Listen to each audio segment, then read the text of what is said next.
I'd like to welcome each and every individual to Voices of Integrity podcast for Coffee Virtual Coffee Connection. And let's dive right in. And Amy, what would you like to accomplish today?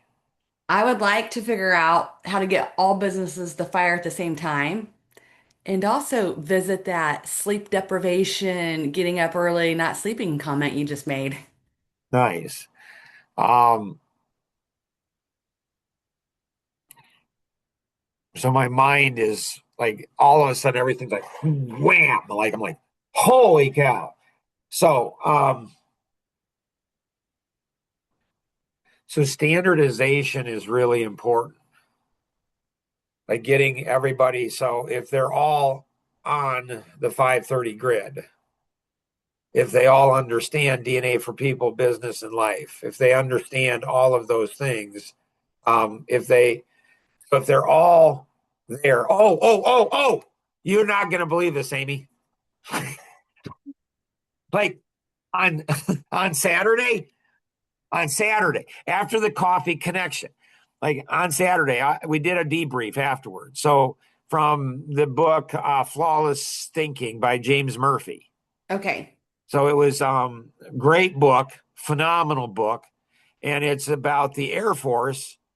And so Nora will love this. And so there were a lot of people crashing and burning, like dying in the Air Force, Not just hitting the bed hard. Yeah. like, like smoking a hole in the ground. They died, and they're bringing down $1 million airplanes. And so they had this issue.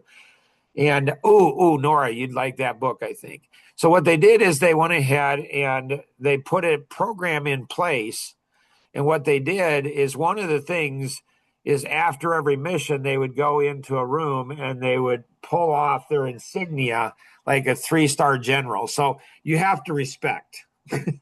You have to respect, like there's lines of authority. So they teach that. But what they were finding is people weren't honest with one another. Oh, another one, another great one is Red Team. Okay. Um, and so Red Team is military too. And you know that I've not a big drinker. Yep. I never touched this stuff. And so in Red Team, it was fascinating to me where they said they'd get drunk before a big mission, Interesting. right? like, I'm like, what?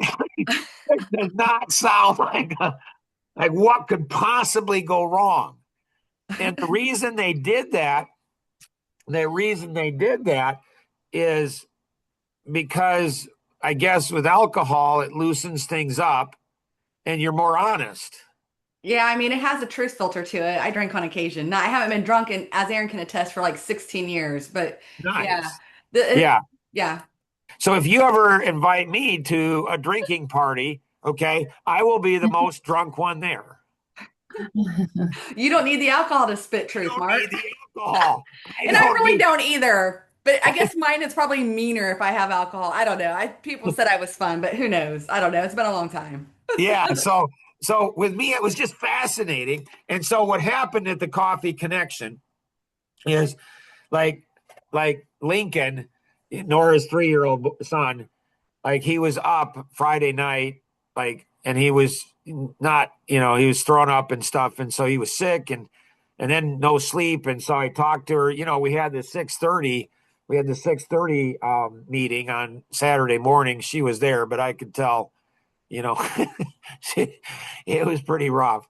And then we had a 7 o'clock, podcast, 6:37, and then we had 8 o'clock coffee connection. Then we have a 10 o'clock coffee connection. And I didn't have the systems in place. And flawless thinking, they teach you have three deep. So you have contingency for contingency for contingency. And so I knew she had 3-year-old son. We had depth, but she was pretty important, very important to the process. So I hadn't anticipated that, which I should have. 3-year-old gets sick, hey, they're up. And so I was expecting that she wasn't going to show up. Like we had it covered. You know, a little bit of shifting. She was actually one of the two that was going to interview Roseanne and I at Coffee Connection about being married and being a wife of a business owner and a business owner, how do you manage all of that? So Roseanne and I, we've been married for 41 years and actually been in business together for 42, 43 years. So those are some interesting stories. Anyways, so Nora shows up. I'm like, girl, like, like you don't have to be here, but she was, and she stuck through the whole thing. And then afterwards, we do a debrief. So what are the wins? What are the losses? And what are we going to do different next time? And some of the others did not stay around for the debrief, Oh, and some of them were young men that weren't married, didn't have kids. And here's Nora's there. And so at the end of that, I'm like, girl, you had what, 2 hours of sleep? And it was like, I'm like, get off, like, go take a nap. Like, but at the end, I'm like curious. And I'm like, so Nora, like, why are you here? And Nora, what did you say? I said because we're a team. Wasn't quite like that. The tone, the voice was like, it was more like something like, because we're a team. That was, and at that moment, there's this tidal wave that hit me. I know you guys think I'm in my 20s or 30s. I'm not. I'm 62. Like I'm 62, but I'm probably the youngest person in the room. Like I probably am. Like, and so I realize I suck at building teams. Just suck. And this whole thing overcame me. And I'm like, I suck as a husband. I suck as a dad. I suck as a leader. I suck as a grandfather. They actually did a podcast on that, Amy, on how I suck at everything. oh, that would be so deflating for me and my ego. I'm good at building teams, but I'm not always good at other areas. So yeah. So how did that go, Mark? Tell me more What do you mean? about that podcast about how you suck. It was great. It was awesome. Like when I was 27 years old. So for my marketing degree, I had 3 classes my senior year that I had to give presentations for, group presentations, and I got out of all 3. So yeah, I negotiated my way out of all 3 of them. So I got the team to agree that I didn't have to go ahead and present because I had hated public speaking, hated it like beyond hate. Like it was just terrifying and everything. And now I'm an international speaker and author. I'll get up in front of anybody at any time. It's not a big deal. It's totally cool. I mean, if somebody else can do it, I'd rather be at the back of the room, see somebody else get all the glory and everything. But it's fine. It's not a big deal anymore. And so Linda Breakall, my international speaking coach, I went through a 3-day boot camp with her. So I'm 27 years old. And on the second, after the first day, she comes up to me and she says, Mark, I have to be honest with you. I'm like, okay, I see, I love honesty. 27. And I'm like, I love honesty. And she's like, honestly, Mark, you are the most god awful speaker I've ever heard in my life. I mean, feedback's good. That's how we grow, right? No, you need to be Right? blunt. Yep, Right. absolutely. I just said to her, I said, Linda, that's awesome. Like, that is so cool. Thank you for being honest with me. I have no place to go but up. Like, like, you know, and so to me, I don't understand why people aren't honest. Well, I do because they don't truly care about people. And I don't understand why people don't want just rip it off. Just Mark, you suck as a husband. Cool. Suck as a dad. Cool. Suck as a grandfather. Yeah, I get that too. And suck as a leader. And so I realized how terrible I was at building teams. Nobody had ever asked me in my life, 62 years, nobody's ever asked me, Mark, do you think you're a good team builder? Nobody. And so I'm on that bad boy. Like yeah. And Aaron, you know how I'm gonna go ahead and I'm gonna ramp up. I'll be the best team builder in the world. You know how I'm gonna do that, Aaron, right? How? Aaron, you know. Spreadsheet it. Spreadsheet it. That's right. Spreadsheet it. Spreadsheet it.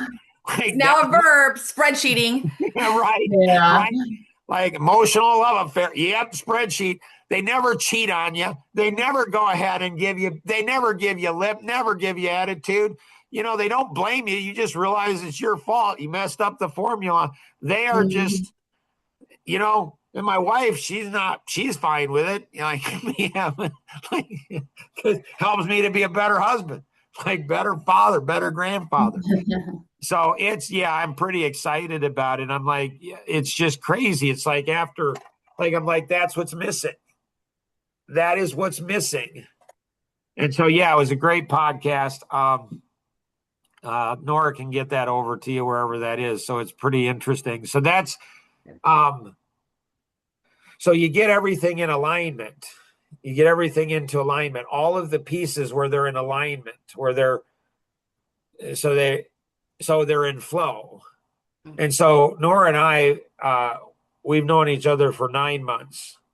And so your voice in my headset, the book on friendship, that's been fascinating. So the first 3 months was like, wow, for me, it was just unbelievable. Then she got sassy on me. And so it's been, now she's like, I don't know, probably a level 2. She doesn't like me,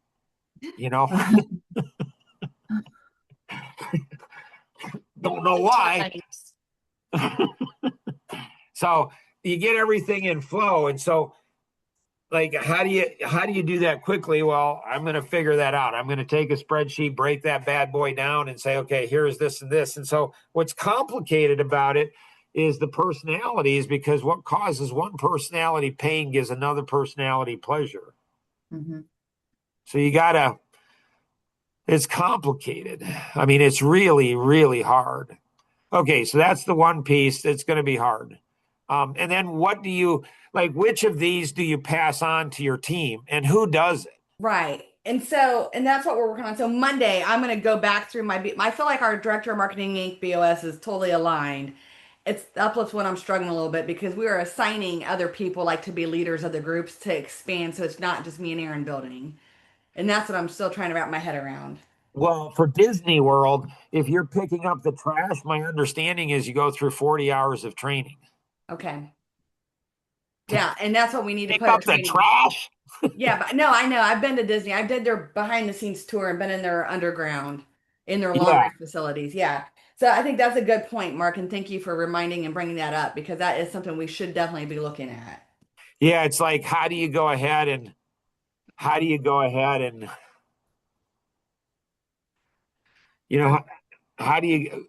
and everybody's coming in at different levels, and there's people that don't have the experience or education that can actually perform at a very high level, and there's people that have the experience and education that they can't perform.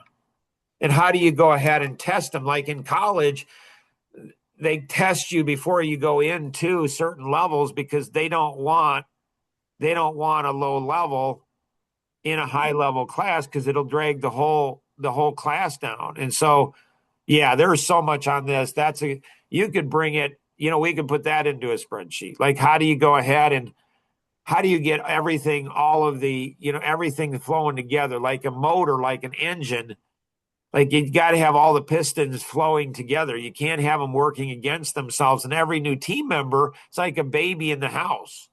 Yeah. You have 6 kids, you have a 7th one, and it changes everything. So one new team member changes the whole dynamics of everything. So in answer to your second question about sleep, when I was in my 30s, early 30s, I'm a late night person.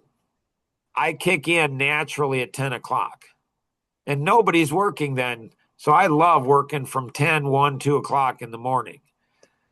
But there was once, and so, 7 kids.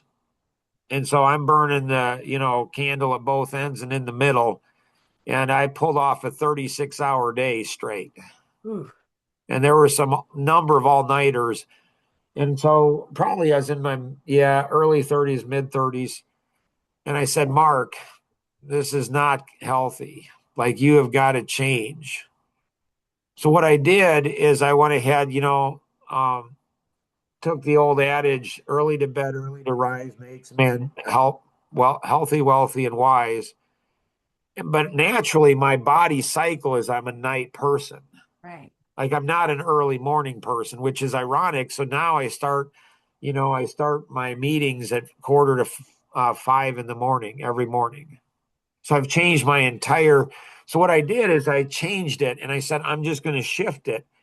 And so what I did is there's a reason why you put moms get babies on patterns, sleep patterns, because if they don't, it makes everybody's life miserable, the babies and everybody's. So what I did is I started to get to bed, you know, at 9 o'clock and get up early. So I switched my entire schedule. And within 2, 3 weeks, I'm driving down the road and I noticed that there's clouds in the sky. I don't know. Did you guys know there's clouds in the sky? Yes, Yes. Mark. See, I didn't know that. I, I didn't know that. There's birds Yeah. and there's trees and I'm like, dang, And those like, birds start singing at 5:30 a.m. around here. right? That's really cool. So all of a sudden I'm like, I realized that yes, I was functioning at a high level, really super productive, but not anything close to what I did. And so I just changed my entire thing. And so for the last, roughly 30 years, I get to bed and I am a machine. My wife she laughs. She's just like, literally, it's 2 minutes. Like his head hits the 2 minutes, he's gone. And so I'm like a little boy like who's been running all day, emotionally, like everything's like, "Ugh." And then I hit the pill. And I just because I'm so excited to get to sleep because my sleep is my most productive time in the day. Like it's insane. Like most all the models come from my sleep. So I'm so excited to get to sleep and I got to get to sleep. Like I can't go ahead and I can't go take a half an hour. I got to get there fast because I know that mentally when I go into sleep, it's like I do yoga 7 hours a day. Well, I'm so, yeah, your circadian rhythm's still working even though you were asleep because you're still being productive in that sleep. see, we need to do circadian rhythm. What in the world? That is such a cool word. I want to learn that. I can say that in the future, and people would think, Mark, you're smart. No, I just have smart friends. So, yeah, so Amy's familiar. So, you get into a pattern. That's why if you go ahead and, make sales calls at the same time every day, you do anything at the same time every day, you get into a rhythm, get into a flow, get everybody into a flow and then all of a sudden it's crazy what will happen. So getting to sleep at the same time and getting up at the same time and getting the same amount of sleep, the amount of productivity is insane. And then I have never even tasted coffee, so no Yeah. coffee, no caffeine. Like to me, like the brain has all of the chemicals in it that we need to perform at the highest levels. And often we put chemicals in the brain that control it and gives us a boost, but then it actually slows us down. Like people are like, holy cow, Mark, you must drink a lot of coffee. Nope, no. Like it's just a natural high that the brain can kick in when it needs to kick in and then it can bring down is how I do it. Nora, what would you like to accomplish today? Um, well, Amy made the comment that she's good at building teams. So what is like the number one thing in building teams? So I have a good gut reading on people. And by building relationship with them and finding out what they like to do, that allows me to place them in an area of work that they really enjoy in most cases. And I know the gut thing is a weird thing. But I went through a talent profile years ago on recruiting. So I was like our company's lead recruiter because I knew how to place people even on the right teams inside of our organizations, even if they weren't reporting to me. But having deeper, closer relationships with people helps you kind of determine that. And I've read a lot of books on it. One of the books where I read is the um, about like the energy bus, and then also having the right people on the right seat in the bus. And I'll look those up, Nora, and give those to you. But doing Okay. kind of those people studies, and also now with the 3 minute survey, right? Seeing what their personality dictates also helps determine what kind of work they think they'll like. But I literally ask them, what kind of work do you like doing? And that helps me build something specifically for them and fill our gaps that we have. So we have a writer on our team who was an English major. Me, Aaron, and Bella were all concerned that we were giving her too much writing material, but she loves it and wants more. We were not maxing her out where we would have felt burnt out at that level of content. Mhm. Okay. So So you what would is, say it's getting people into positions that they actually enjoy doing, and then that boosts the team effect of it to where they okay. Yeah. Yep. We try to assign only tasks that people really love and enjoy doing. And if we have a gap, then we look for a person for that gap. so what would I say to that, Nora? I mean, I'm not saying it, but what would I say? Like if Amy wasn't on, what would I say after Amy left about? Um that that stuns people's ability to grow and learn to do things that they don't like to do. So what I would say is there's strengths in Amy's strategy without question. I mean, and that's something I was actually just talking to Elaine about the other day, that in the Amish community, it seems like that there's leaders of large companies, and man, are they good at that. Man, do they put people, they know how to put people in the right thing and get how to get flow together. So there's strengths to Amy's strategy without question. But then I would say there's weaknesses as well.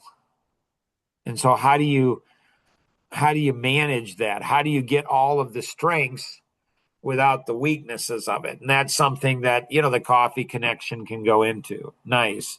Anything else, Nora, you have? Not right now. I don't think so. Aaron, awesome to have you on today. Thank Like, you. do you look forward to having you on as much as I look forward to having you on? I think this is going to sound weird, but I like getting up at least one day a week early because I get so much done after this Right, meeting. By the right, time somebody else is getting up, I've already finished two right. hours, 3 hours of work. So, That's what I'm saying, girl. Like, yeah. What would you like to accomplish today, Aaron? so today I am working on a specific spreadsheet actually for my business. Um, I've kind of been lightly studying like what my current business operation looks like, and I want my income for that to be more predictable, I guess, because right now it's just do the job, get paid, and then repeat. And I'm looking for that to be more predictable income with clients, scheduled ahead, and more steady cash flow instead of just one-offs. Right. So I'm going to build out a spreadsheet and kind of work through that a little bit. There's in the DNA for life, there's the three parts of the DNA. There's DNA for people, business, and life. And the DNA for people is the personality masteries. And the foundation of all of that is structured. This is how you learn it, like addition, subtraction, multiplication, and division. So that's very easy to learn. To master it, that's a lifetime of work. The DNA for business is the 530 grid. That's very structured too, in large part. The DNA for life, there's over 500 laws that we've discovered in the last 30 plus years. That's hard. That's really hard to teach. So the roller coaster principle is the first principle that I discovered in business. And so I was in sales management. I was 23, 24 years old.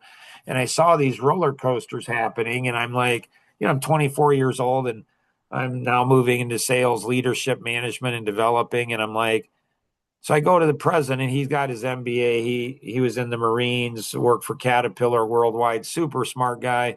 And then the vice president of operations, Carol, and I say, hey, so they're in their 40s probably. I'm in my mid 20s. They have all this business experience. I don't have, much of anything. Well, but I didn't. Yeah. Anyways, so I say to them, I say, hey, this is killing us, this roller coaster. And they're like, well, Mark, that's just how it is in the industry. And I'm like, I don't think it has to be that way. So I pursued, like, why is this roller coaster? And there's actually two roller coasters, Aaron. There's the results, which we're very keenly aware of. Mm-hmm. Like they're numbers, they're financial. But what we don't see is we don't see the effort. The effort isn't invisible. This is where Action Vision actually measures on a monthly basis, percentage wise. So if somebody does 90% of their plan on average over a 12-month period of time, they'll get 94% of the results. If they do 50% of the plan, they get 54% of the results. So there's a positive 4%. There's a positive 4% variance between the efforts and the results. So Tom Kuhn's most recent past president of Century 21's largest real estate franchise in the world, over 140,000 agents in over 70 different countries. He saw Action Vision. He said, there's not anything out there anywhere in the world like this, Mark, where it actually measures the invisible, your efforts and your results. And so you put your efforts over your results and you see, wait a minute, there's some funky stuff that happens. So you get started in sales, high efforts and low results. And then all of a sudden things start kicking in and your results start going up and then your efforts go down. So what's tricky in business is you can be doing the right actions and be getting bad results. You can be doing the wrong actions and getting good results because of the delayed action result principle. Down here, you see your results, the results we're getting today are typically not because of, almost always not because of today's efforts. It's because of a week ago, a month ago, a year ago, 5 years ago, 7 years ago.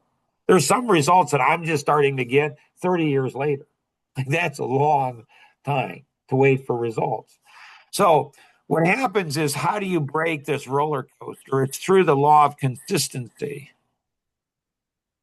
Yep. Consistent actions produce consistent results. Inconsistent actions produce inconsistent results.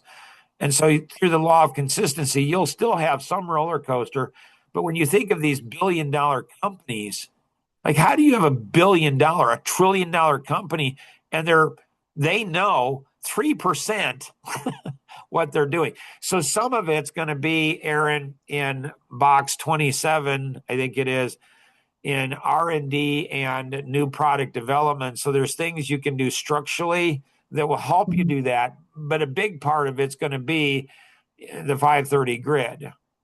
Okay. And your marketing, pre-sale, sales, servicing, client for life, relationships for life. So you're building those things out, going 7 levels in that. Now, these natural laws govern everything. And so, like, in relationships, so being married 41 years is not easy. It's not, with 7 kids and totally different personalities, and just a whole bunch of everything. And so we've had date nights every Friday night for as long as I can remember. When Jonathan and I, our oldest son, when he was 13, he and I went over to Africa for 3 weeks. And I rented a movie over there and she rented a movie back here. And we had a date night, even though we're halfway around the world. And so relationships, everything is connected back into the laws of consistency. Perfect practice doesn't make perfect. Perfect practice makes perfect. So you can't just go ahead, like, a date night's the first thing, okay, but you got to do it right. Like, what does that mean? And that can change and evolve. Sales calls, you got to make sales calls, but it's not just doing the action to get the optimum result in everything. It's a perfect blend between quantity and quality. It's always that blend. See, high quantity without quality, without the quality that goes with it, means you're going to work really, really hard and probably not produce a lot of good results. high quality without quantity, that's not going to go ahead and produce a lot of results either. And um, so it's this ever, like an airplane is off course from the time it takes off to the time it lands. There's always adjustments that you're making in that. The same thing is true with people, same thing as building teams, the same thing is do in sales and marketing. That's what makes it so exciting to be in business and so frustrating as well. So it's like, tell people it's like God and women, the more you know about them, the more you know you don't know. Like, you just like, do they do that on purpose? Like, I don't know. Anything else, ladies, that you all have? I don't have anything. Nope. So, So so one of the things is turning learning into earning. So how do you turn learning into earning? How do we make this the most productive, profitable 30 minutes out of the 10,080 minutes that we have in a week? How do we make this the most profitable? So if we think about that, if we get to bed at a certain time, get up at a certain time, like if all of us take our 7, 8 hours of sleep every night, and we take all of that time, all of that energy, we're going to wake up, one of us, multiple, we're probably going to come up with 4 different ideas and say, how do we make a boatload of money? Not for the money, but for the impact that it can have on everybody's life. And so, how do we bring value? How do we take this? And I've got some ideas based on a daily Top Gun program that we're doing, Top Gun sales training boot camp, and that Nora's going through. That's pretty cool. So you guys think about it. And next week when we get together, it's like, how do we take this and how do we impact hundreds or thousands or millions of people's lives? And how do we go ahead and earn a lot of money by helping people earn a lot of money to where when the tide rises, all the ships rise together? If you have any questions on anything we covered today, feel free to connect with the individual who invited you to participate in today's session, or you can call toll free 888-230-2300 outside the U.S. 630-393-9909. And always remember, we can accomplish so much more together than we ever could on our own. Have an amazing day. Bye-bye.